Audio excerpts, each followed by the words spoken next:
this morning, it's a bit special because Stav Davidson is going. How are you feeling? You're so nervous. I'm a little bit nervous. I don't normally talk about it. Last time I talked about this was actually on Osha's podcast that we did together. That was the first time I've actually ever talked about it. So, yeah, I'm a little bit nervous.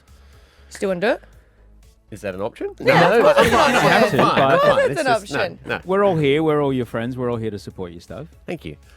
So then generally the way the segment works is you ask the person what... So, Stav, what is it that is different about you that people might not realise? I am Stav Davidson, and for about 9 months to a year of my life, I had an addiction to ice, methamphetamine.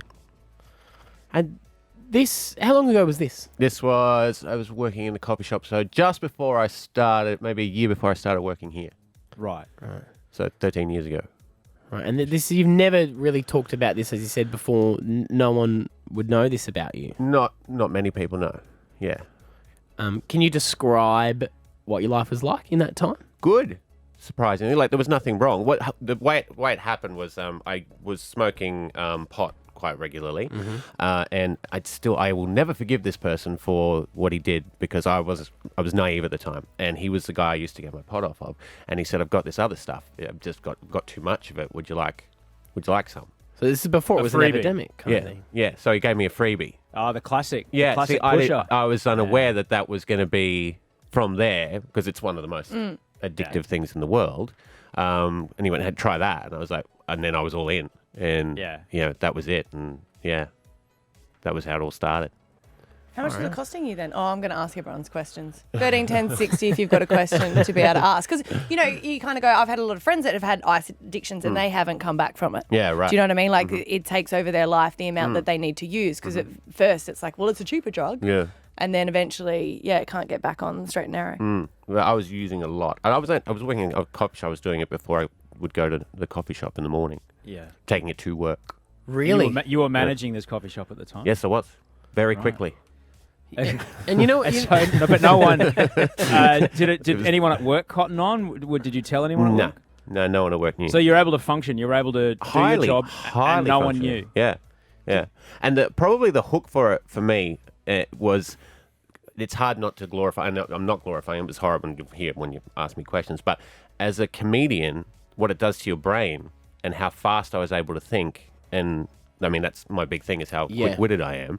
Yeah. And it made me even more quick-witted than I already was. So I was like 3 or 4 jokes ahead of anyone in any conversation. Maybe that's in your mind. No, I was hilarious. When you've hung out with people and you're like... But no, it really, So it was tricky. All right, well, 13 10 60, amazing of you to share this, buddy. Imagine if you met someone who had overcome ice addiction in the street, and the questions that would go through your mind, what would you like to ask? 13 10 60. Do you mind if I ask? Tracy and Petrie, good morning. You're on with Stav. Oh, hi. First off, I just want to say congratulations, Stav, because I know how hard it is. I'm a recovering addict myself. I'm 13 months clean. Oh, well done, Trace. Yeah, and I guess all I really want to ask you is the hardest thing for me was admitting this to my family. How did you go? How did you go sort of sharing it with your family, and were they very supportive for you? It's an interesting question, Tracy. The answer to it is that I haven't. Yeah. So they're hearing this for the first time now too. Well, my goodness. If they're listening, I imagine. Yeah. Won't your mum be devastated, or you don't know? I don't know. Your wife knows. Yes. Yeah. Yes, but, my wife knows, but no one else does. But having said that, I mean, if they listened to the podcast that we did, Osha, then they would know. But I haven't ever sat down with them and talked to them about it, Trace. So yeah. Well, congratulations, and I'm really proud of you. Thank you, Tracy, and you keep up the good work too. I will. Thank you. All right. 13 10 60 is the number. Zach, you're on with Stav. Hey, Zach. Yeah, how you going? Good, mate. Do you mind if I ask, what made you get off it? There was an incident that occurred. I was working at the coffee shop. I was by myself. I used to work with someone in the morning, and then when it got quiet, I would close up the store by myself. And I was there alone, and I went out the back to the kitchen, and I threw up in the sink. I threw up about 1 litre of blood. Oh, my God. And I remember thinking to myself, I can't go to a doctor about this. Like, I can't, because I'd have to tell them everything. Like, well, if something happened, I can't.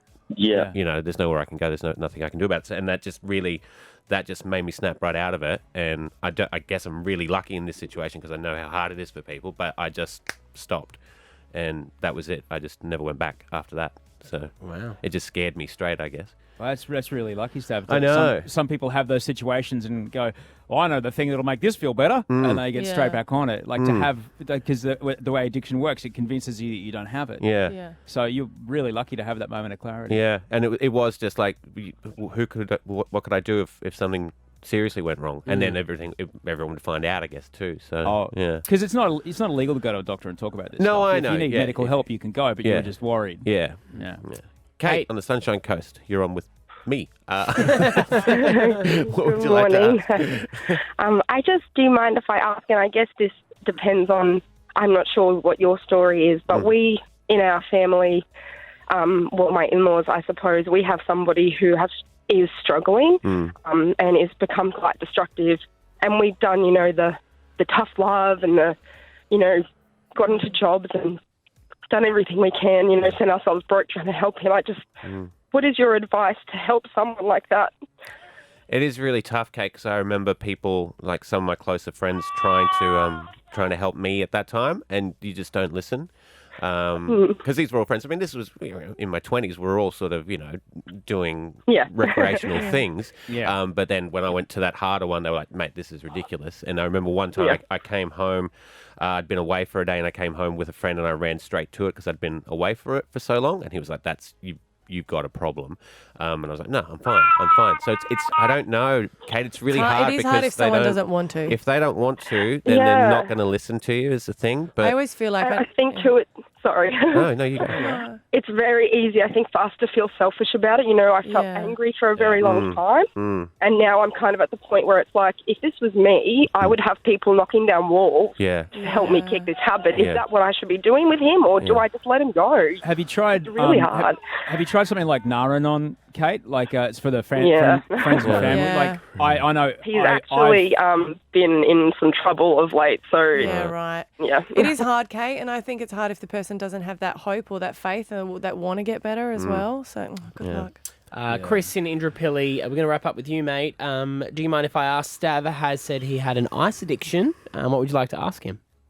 Hey, thanks for that, Stab. Props to you for bringing a taboo question to light this morning. Thank you, Chris. I think you're awesome. Thank you, buddy. And you guys are awesome. I wanted to ask, if you don't mind me asking, Stab, did you develop any sort of skin conditions like scabs and things like that? And was it hard to hide?